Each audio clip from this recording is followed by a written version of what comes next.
Laziness is a silent killer. It won't punch you in the face. It will simply postpone your future. It does not scream at you. It just slowly steals from you. And most of us don't even know that we're under attack until it's too late. It delays your dreams and destroys your destiny. And when I talk about laziness, I'm not talking about just physical. I'm talking about mental laziness.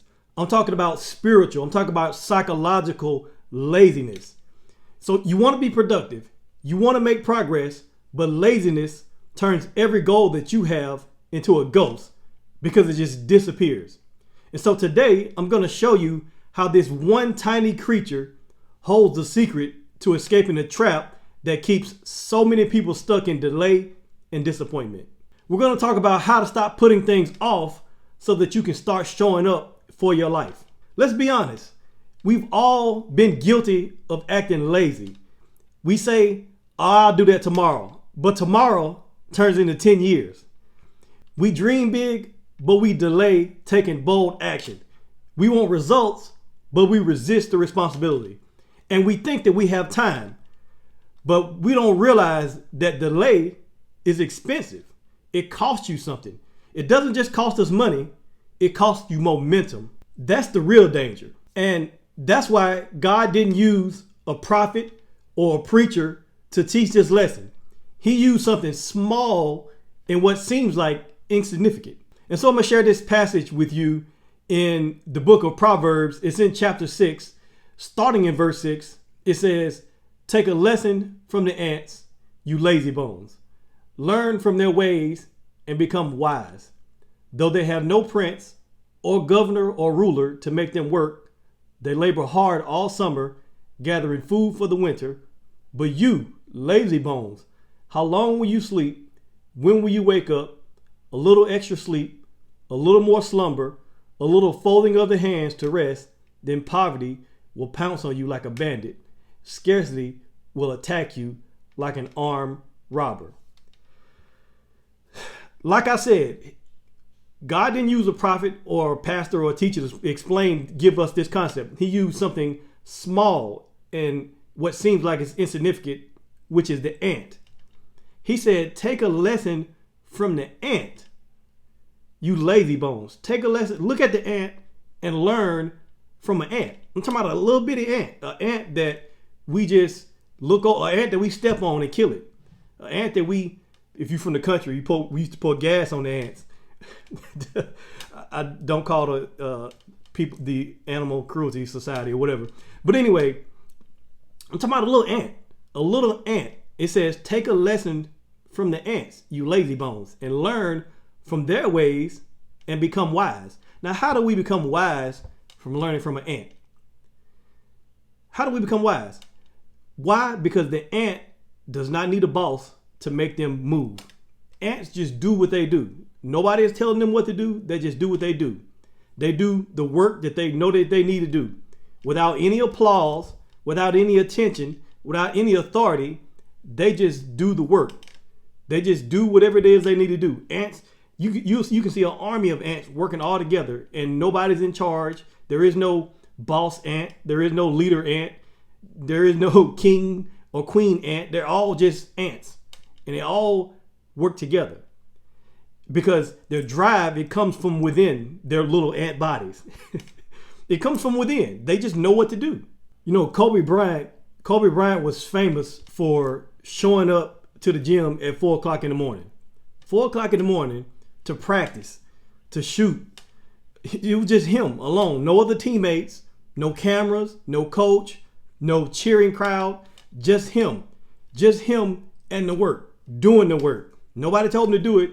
He knew what he wanted to accomplish, and so he didn't need any external motivation. He once said, I didn't want to be good. I wanted to be great. And that greatness comes before the game even starts. And so nobody made him do it. Nobody forced him. No, he became a legend, not because he had a loud coach in his ear. He became a legend because he had an inner compass guiding him and he'd know what needed to be done. Here's the lesson. Kobe didn't need a crowd to be consistent, and neither do you. The ant does not wait for praise, it just prepares. And so the great ones, they don't wait to be told what to do. They train when no one is watching. And then it says, though they have no prince or no governor, still talking about the ants, it says they have no prince or governor or ruler to make them work. They labor hard all summer, gathering food for the winter. You see, ants understand seasons. They understand what the seasons and the times. They store in the summer what they'll need in the winter. And so in the summertime, they're not chilling. They're not relaxing. They're not going to the beach. They are preparing for the winter, because guess what? Winter is coming. And so they don't live by their feelings. They live by the foresight that they have to know that winter is coming. They know seasons. You remember Blockbuster, the company Blockbuster, the movie rental company Blockbuster. They had movies, they had video games that you can rent from Blockbuster.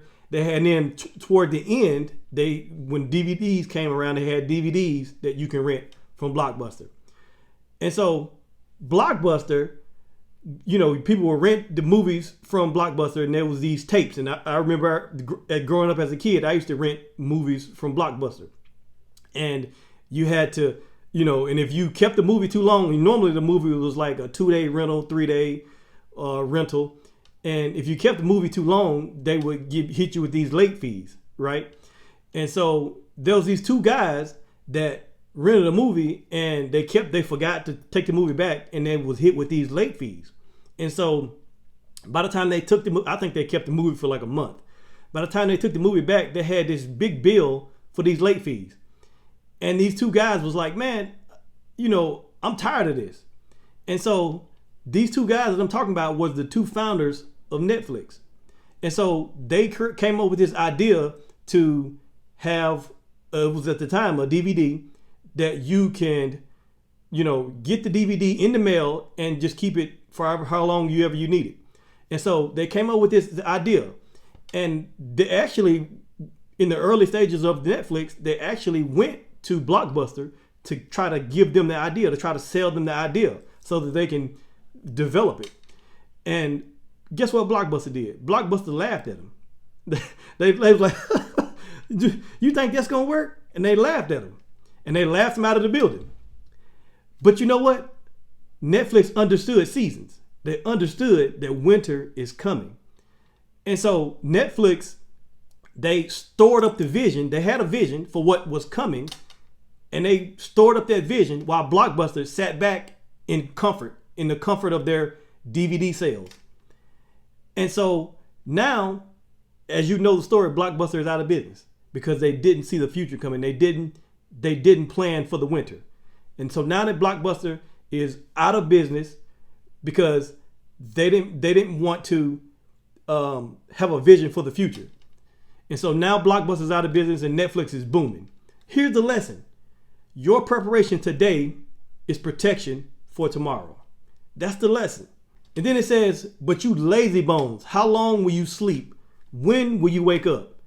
See, this is a wake-up call. Not just for your body. Again, I'm not talking about physical laziness, although that's part of it, but a mental laziness. This is a wake-up call for your brain, for your belief system.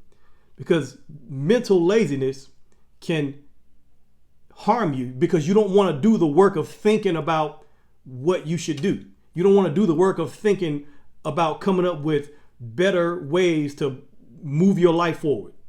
And so God is asking, how long will you keep hitting the snooze button on your calling? You see, when Nehemiah heard that Jerusalem's walls were in ruins, he didn't just say, oh, well, I guess I'll let somebody else do that. I'll let somebody else figure that out. No, he wept, he prayed, and then he went to work with urgency. And he went to work to rebuild the walls. And you know what happens when you go to work. Opposition comes against you. Distraction comes against you. And when the opposition rose up and came against him, he didn't back down. He was rebuilding the walls, and you had people coming against him and saying, come down from that wall. But Nehemiah said, I am doing a great work. and I cannot come down from this wall because I'm doing a great work. I'm doing what I know I need to do. And so because he had that opposition against him, he built the wall with one hand and then he held a weapon in the other hand. Why? Because he was awake to his assignment. He did not sleep on his assignment. He was fully awake to his assignment. Here's the lesson. Nehemiah didn't just fold his hands, but he filled his hands with the work. While others were distracted and discouraged, he stayed locked in. And then it says, a little extra sleep, a little more slumber, a little folding of the hands to rest. You see, it's never one big decision. It's just a little extra sleep, a little more slumber, a little, I'll just do that tomorrow. A little, I'll put that off. It's never one big decision. It's a series of small decisions. You see, you've heard the term death by 1,000 cuts. Well, laziness is death by 1,000 tomorrows, because you keep saying tomorrow, I'll do that tomorrow. I'll do this tomorrow, tomorrow. You know, there's a principle in the Navy SEALs. It says slow is smooth and smooth is fast. But laziness is different than slow. Laziness is never even starting. And a little folding of the hands becomes a full collapse of your purpose. And then the last verse it says, then poverty will pounce on you like a bandit. Scarcity will attack you like an armed robber. See, this is not just about money. It's about missed moments. It's about missed opportunities. It's about emotional, relational, and spiritual poverty. And poverty doesn't just knock on the door. It breaks in. And it doesn't just rob you. It robs the world of what God put in you. You see, two people get robbed. You get robbed and the world gets robbed of what God has put in you to give the world. Because you are being lazy in your mind. You being lazy in what you believe. You see, there's a saying that it says, if you don't pay the price today, you'll pay the penalty tomorrow. You see, some of us are broke and in poverty, not because we don't have good ideas, but because we never did the work. And that's the real robbery. And so, how do you fight laziness? Well, I'll give you 3 steps that you can take. Here's 3 battle-tested steps that you can take. Step 1, set a small starting intention. Set an intention. It's a small starting intention. Don't make a perfect plan. Don't plan a perfect day. Don't plan a perfect project, but start a small starting intention. And just start with a simple task. Step 2, make movement a habit, not a feeling. You see, when you it's not a feeling. The ants, whether they felt like it or not, they did what they needed to do. The ants weren't sitting around talking about, I don't feel like it. The ants don't do that. Whether they feel like it or not, they move. And I recommend that you do the same thing. And then step 3 is honor the harvest. You got to ask yourself, what harvest am I preparing for? And what do I want to reap? What do I want to gain? What is my harvest? What do I want? What do I want out of life? That's what you got to ask yourself. What is the harvest that I'm seeking? But I'll tell you this, don't expect to reap a future that you didn't plant a seed for. And so today, choose to be like the ant. Imagine a world where people stop delaying. No more delays, no more drifting, no more excuses, just obedience, just action. Just like the ants doing what they were created to do, we can be diligent and do what we were created to do. And so that's what I wanted to share with you today. I hope this blessed you. I hope this helped you. And if it did, please share this message with somebody else. Thank you for watching, and I'll see you in the next video.